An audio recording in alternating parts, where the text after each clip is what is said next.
தனஞ்சயா, உன் ரதம் அக்னி தேவனின் வரம். காப்பது கொடியிலிருக்கும் ஆஞ்சநேயர். நடத்துவது 3 லோகத்தின் அதிபதி நான். இத்தனை இருந்தும் உன் ரதம் 2 அடி பின்சதென்றால் நினைத்துப்பார் அர்ஜுனா. அவன் சாமானிய வீரன் அல்ல. அவன் கண்கள் சூரிய புத்திரின் அக்னி. அவன் கைகளில் தோல்வியை காணாத விஜயதனுசு. இத்தனை இருந்தும் நம் ரதம் 2 அடி பின்தள்ளியது என்றால் நினைத்துப்பார் அர்ஜுனா.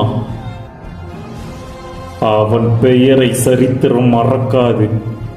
சூரிய புத்திரன் மை கருண்.